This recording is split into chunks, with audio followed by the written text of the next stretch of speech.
بسم اللہ الرحمن الرحیم۔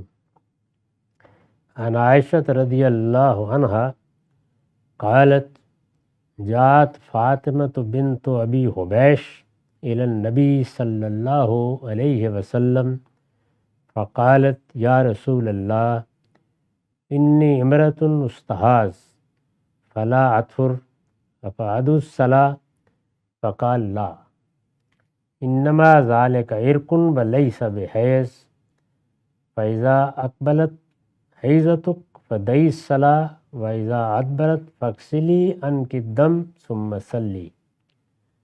یہ بخاری اور مسلم دونوں کی روایت ہے۔ یہاں اس کا رقم ہے 557۔ اس سے پیچھے جتنے ابواب گزرے ہیں ان میں طہارت کے آداب بتائے گئے ہیں۔ ہمارے دین میں ایک بڑا باب تطہیر بدن کا ہے۔ ہمیں اپنے بدن کو پاک صاف رکھنا ہوتا ہے اور خاص طور پر اللہ کی عبادت کے لیے خصوصی طہارت کا اہتمام بھی کرنا ہوتا ہے۔ بعض صورتوں میں وضو کا، بعض صورتوں میں غسل ضروری ہے۔ یہ سب چیزیں بیان ہو گئی ہیں۔ ان میں اللہ تعالیٰ نے جو رخصتیں دی ہیں، جیسے جرابوں پر مسح کرنے کی رخصت، جیسے تیمم کی رخصت، ان کی تفصیلات بھی بیان ہو گئیں۔ یہاں اب ایک دوسرا مسئلہ زیر بحث ہے اور یہ طہارت کا آخری باب ہے مشکات میں۔ وہ مسئلہ یہ ہے کہ انسان دنیا میں ایک ہی طریقے سے نہیں جیتا، اس کو بیماریاں لاحق ہو جاتی ہیں بعض اوقات۔ جیسے یہ دیکھا ہوگا آپ نے کہ بڑھاپے میں بعض لوگوں کو سلسل بول کی بیماری ہو جاتی ہے۔ اسی طریقے سے بعض لوگوں کو بعض ایسی صورتیں لاحق ہو جاتی ہیں کہ جن میں ان کے لیے طہارت کو باقی رکھنا، پاکیزہ رہنا آسان نہیں ہوتا۔ عورتوں کے باب میں بھی ایسی ایک صورت یہ ہوتی ہے کہ عام حالات میں تو ایام کے زمانے آتے ہیں، 5-7 دن ہیں، ان کے لیے قانون سازی کر دی گئی ہے۔ یہ بتا دیا گیا ہے کہ نہ ان میں روزہ رکھا جائے گا، نہ نماز پڑھی جائے گی۔ نماز کے بارے میں تو اللہ تعالیٰ نے فرما دیا کہ ان دنوں میں اگر نمازیں چھوٹ گئی ہیں تو ان کو دہرانے کی بھی ضرورت نہیں ہے، لیکن روزے کے بارے میں یہ ہدایت فرمائی کہ وہ بعد میں رکھ لیے جائے۔ تو یہ قانون بھی بالکل واضح ہے اور مسلمانوں میں یہ اجماع اور تواتر سے نقل ہو رہا ہے، اس کے بارے میں کسی بحث کی ضرورت نہیں ہے۔ اسی طرح کے ایام بعض موقعوں کے اوپر ایک بیماری میں تبدیل ہو جاتے ہیں، اس کو عربی زبان میں استحاضہ کہا جاتا ہے۔ یعنی وہ دن جو متعین دن ہیں، عورتوں کے ہاں 5 ہیں، 7 ہیں، 10 ہیں زیادہ سے زیادہ، ان کے بعد بھی اسی طریقے سے جریان دم رہتا ہے، یعنی خون بہتا رہتا ہے۔ تو اس کو میں نے عرض کیا کہ استحاضہ کہا جاتا ہے۔ اب اس میں ظاہر ہے کہ کچھ سوالات پیدا ہوتے ہیں۔ جہاں یہ سوالات عورتوں کے بارے میں رسالت مآب صلی اللہ علیہ وسلم نے کس طریقے سے اجتہاد کیا ہے اس کو بیان کرتے ہیں، وہاں مردوں کے معاملے میں بھی یہ واضح کر دیتے ہیں کہ اگر کسی وقت بول کی یا براز کی کوئی بیماری ہے یا اور اس طرح کی چیزیں ہیں تو وہ بھی اس سے فائدہ اٹھا سکتے ہیں۔ یہ بیان کرتی ہیں کہ فاطمہ بنت ابی حبیش رسول اللہ صلی اللہ علیہ وسلم کی خدمت میں آئیں۔ سیدہ کی روایت ہے، ام المومنین بیان کر رہی ہیں۔ انہوں نے آ کر عرض کیا یا رسول اللہ، میرے ساتھ مسئلہ یہ ہے کہ مجھے استحاضے کی بیماری ہے، لہٰذا میں تو کبھی پاک ہوتی ہی نہیں، فلا اطہر، ہمیشہ یہی صورت رہتی ہے۔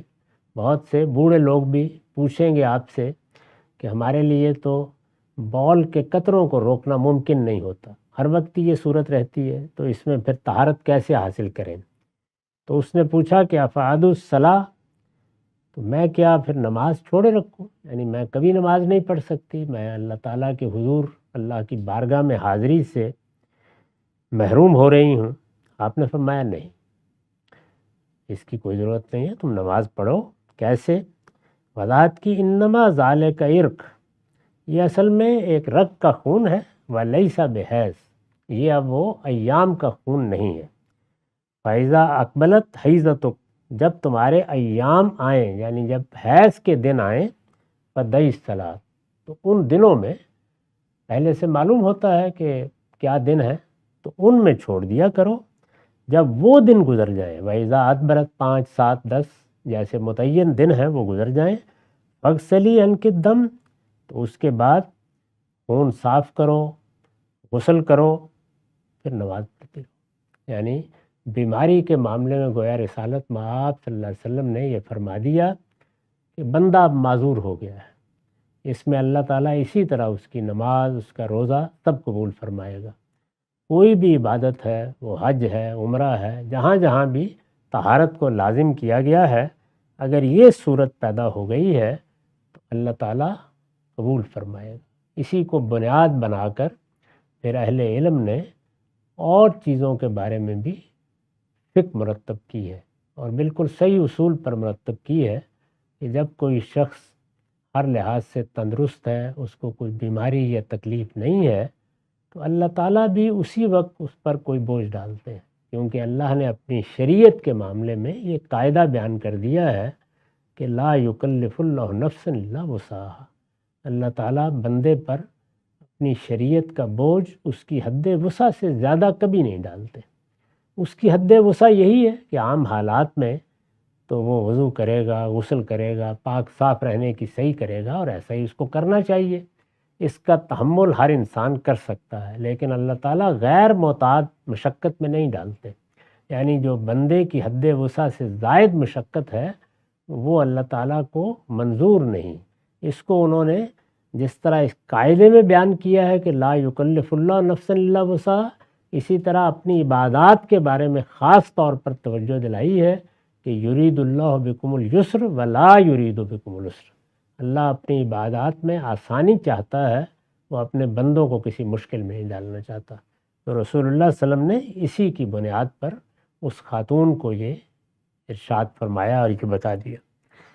اس باب کی بہت سی روایات سند کے لحاظ سے ضعیف ہیں، لیکن بظاہر یہ معلوم ہوتا ہے کہ معاملہ ایک تدریج کے ساتھ ایسے ہی ہوا۔ یہ تو بخاری و مسلم کی روایت ہے، وہ بعض دوسری کتابوں میں آئی ہیں۔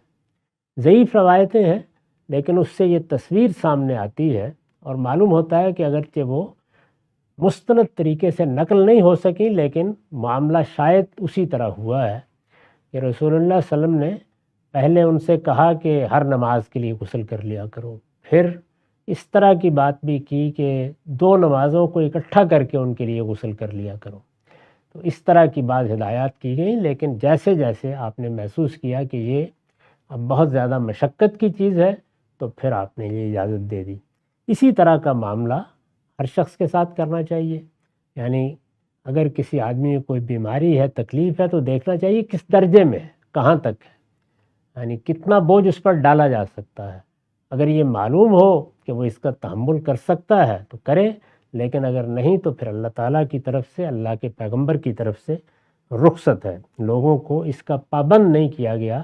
اب ظاہر ہے کہ خون بھی بہتا رہے گا، طہارت بھی اس طرح نہیں ہوگی، اس سب کے باوجود نماز پڑھی جائے گی، ہر نماز کے لیے الگ وضو کر لیا جائے گا جیسے کہ بعض دوسری روایتوں میں بیان ہوا ہے، اور پھر اطمینان کے ساتھ اللہ کی عبادت کی جائے گی۔ یہ غلاظت اگر لاحق ہے تو فرمایا کہ یہ وہ نہیں ہے جس سے اللہ نے روکا ہے، بس اتنے دن کے لیے۔ پھر بعض روایتوں سے معلوم ہوتا ہے کہ اس خون کی نوعیت بھی بالکل الگ ہوتی ہے اور وہ پہچانا جا سکتا ہے، اس کے بارے میں بھی رسول اللہ صلی اللہ علیہ وسلم نے اپنے تجربات کی بنیاد پر کچھ رہنمائی فرمائی۔ اس باب کی روایتیں آگے آئیں گی اور اس میں بہت سے پہلو واضح ہو جائیں گے۔ وآخر دعوانا الحمدللہ۔